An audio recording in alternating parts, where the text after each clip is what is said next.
Scammers will try everything to hook you every way possible, right? Phone calls, emails, text messages, we've seen it all. Yeah, you probably received one yourself, and you might have been even tempted to click on the link, but now it's more than just ignoring these deceitful schemes. The FBI is now warning consumers to delete the messages. Nina is joining us right now, and Nina, I was just showing you. She's got to delete some messages. Shame. You just put in your phone Easy Pass in the search, and I did the same. I have not only 5 or 6 that have come to me. Yeah. I have ones that other people have sent me. How many do you have? I couldn't even count. You couldn't even count, right? And I just never deleted them. But that's the problem. If you let them live on your phone, there's ways they can worm their way into your information. So, guys, this isn't just about phishing, like phishing with the PH on your phone. It's smishing, which is an SMS or text phishing, and then vishing, which is voicemails or calls. Been around for many years, but they're always trying to take advantage, these scammers, of what's top of mind, right, and trending in the news. We saw this with congestion pricing, big time. Also, anytime there's a natural disaster, a flood, fire, definitely tax season right now, plenty of phony IRS texts and calls. It never ends. Right now, okay, these Easy Pass alerts, because it's a very real thing to think that you owe Easy Pass.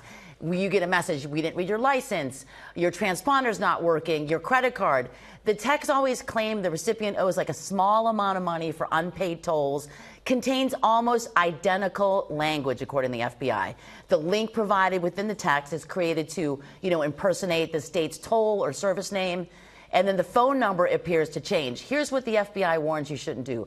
Don't click or respond on any of these. Make sure you verify claims directly. If you have an Easy Pass account, which we all do, hang up, go to your Easy Pass account, not the link that's sent to you, or call Easy Pass and be like, do I have an outstanding bill? Then they want to report the scam, because then the FBI and the FTC, they can make, kind of a database with all these numbers, and then delete the text immediately. And this is why they're saying that, because you know how we always say, oh, don't put this, if you don't click on this, it puts malware on your phone. Sure. One of the problems with malware is that if it sits around on your phone, it can get into your information, like your bank account.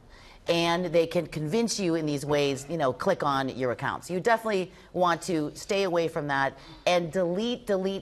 Anytime you get all these, don't let them live forever and ever on your phone. That's important.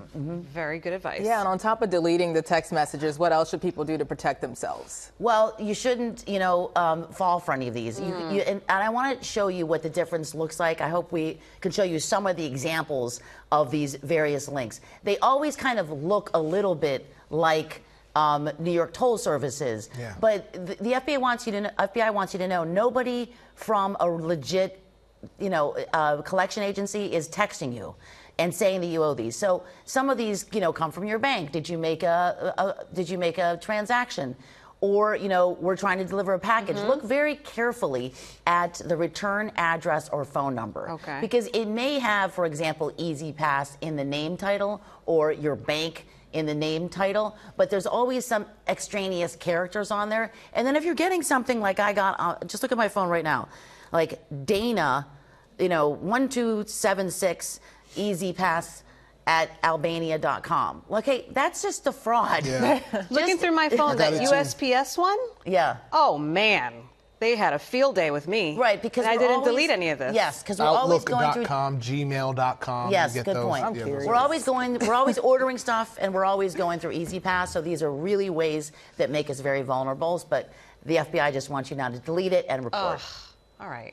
So how can you spot a scam from a real one? By looking, definitely look at those. Look very carefully at the return messages. Okay, but then just don't even look now, because even if you click on the address, you might be, unwittingly loading some malware onto your phone.